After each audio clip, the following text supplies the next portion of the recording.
Je veux m'adresser au peuple de Côte d'Ivoire. D'abord, je tiens à préciser que je ne suis pas un politicien, ni un anarchiste, ni un activiste. Je n'ai aucun avis à donner sur la situation qui prévaut en ce moment. Mais l'une des choses qui m'a interpénétré et qui m'a poussé à me prononcer sur cette affaire, c'est parce que le nom de Jésus est sali à cause d'une incompréhension basée sur la prophétie du prophète Eli Pada. D'abord, je tiens à préciser que vous commettez une grave erreur en humiliant ce prophète que Dieu a établi sur cette nation. Seuls ceux qui ont l'esprit reconnaissent la voix de l'esprit. Eli Pada est un véritable serviteur de Dieu. Détrompez-vous, il ne fait pas partie des faux prophètes de cette nation. Et Dieu me l'a confirmé.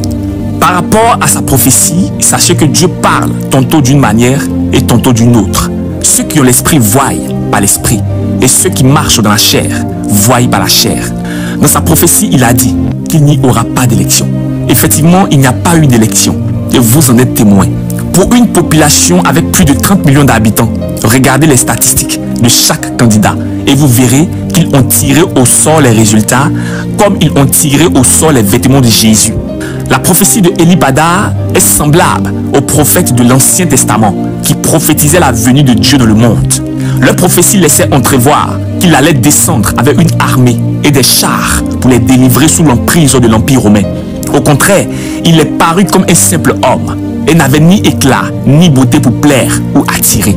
C'est-à-dire, l'événement spectaculaire que tout le peuple s'imaginait voir a été le contraire de ce qu'ils avaient imaginé.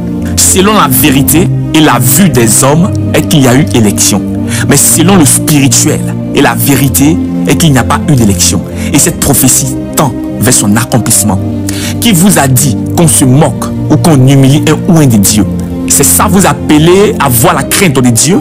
Gens de peu de foi. Lorsque Dieu établit des vrais serviteurs, il les pousse à dire avec assurance et conviction ce que les faux prophètes n'auront pas le courage de dire. La Bible déclare que la prophétie marche selon un temps fixé, car même si elle tarde, elle s'accomplira certainement. Et la parole de Dieu ne revient pas à lui sans avoir eu son effet. Je ne viens pas parler en faveur d'un homme, mais en faveur de la prophétie que Dieu a inspirée à ses prophètes. Cette prophétie ne s'est pas réalisée selon vos pensées, parce que vos pensées ne sont pas celui de Dieu. Et cette prophétie ne s'est pas accomplie selon vos émotions et vos attentes, mais elle s'est accomplie selon le plan de Dieu pour cette nation. Nombreux d'entre vous étaient curieux de voir si sa prophétie allait s'accomplir, au point de vouloir le discréditer ou l'humilier.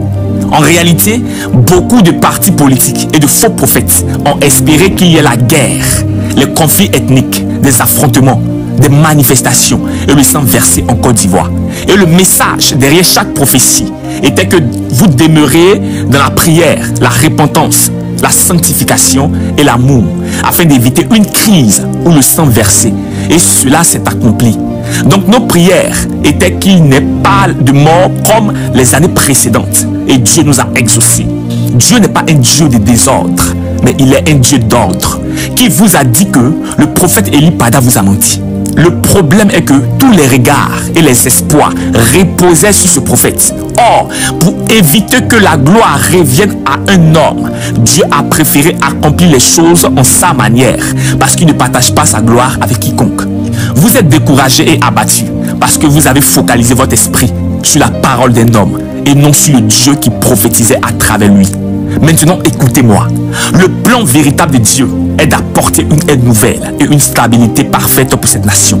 Le plan de Dieu est de faire un tri et un nettoyage afin d'établir l'ordre, la paix et la justice. La Bible déclare que le juste vivra par la foi. Mais à cause de ce qui s'est passé le samedi, certains se sont moqués de Dieu, certains se sont retirés, certains ont faibli dans la foi et certains ont eu à proférer des paroles injurieuses et ironiques. Si tu fais partie de ceux qui se sont moqués du prophète Eli Pada et plusieurs serviteurs, commence à te repentir. Car la Bible déclare, on ne touche pas à mes oins.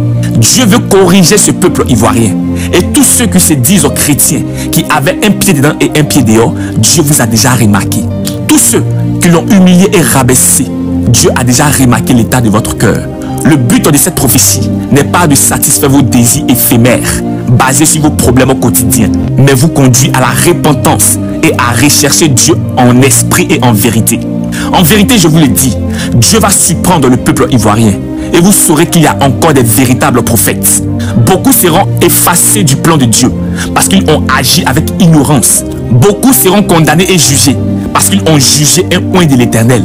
La Côte d'Ivoire est en phase de l'accouchement et tous ceux qui ont été intègres, tous ceux qui se sont abstenus de toute injure et de toute moquerie, entreront dans la promesse que Dieu a faite à cette nation. Le plan de Dieu n'est pas de verser le sang des Ivoiriens ou s'aimer la terreur, mais d'apporter la paix, le changement et la stabilité. Abstenez-vous de juger un serviteur de Dieu, sinon vous risquerez d'attirer un châtiment sur vous. Le temps est arrivé pour cette nation où Dieu fera éclater sa gloire. Les voies de Dieu sont insondables et on peut entendre les bruits du vent, mais on ne peut pas connaître d'où il vient et où il va. Tous ceux qui ont célébré et humilié ce prophète, attendez-vous à recevoir cette humiliation. Même certains pasteurs, par jalousie, par envie, par méchanceté, ont combattu et conspiré contre cette prophétie. Et ils viennent prétendre qu'ils ont l'autorité d'annuler ou accomplir une prophétie. Des plaisantins. La pensée s'exprime ainsi quand la sagesse de l'homme devient une folie. Vous avez quelle autorité? Celui de manipuler et d'assujettir le peuple?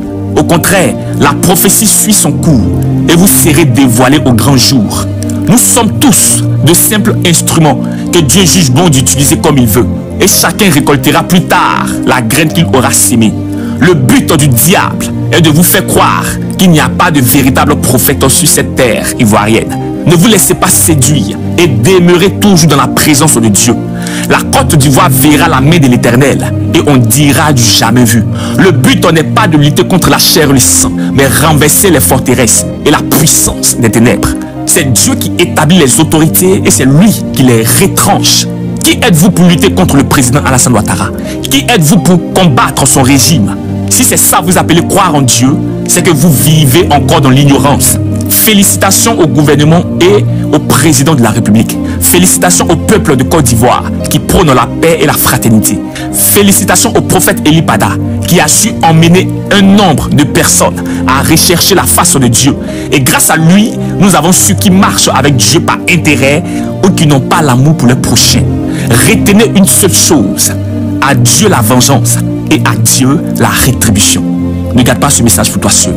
Partage avec une âme et sois béni.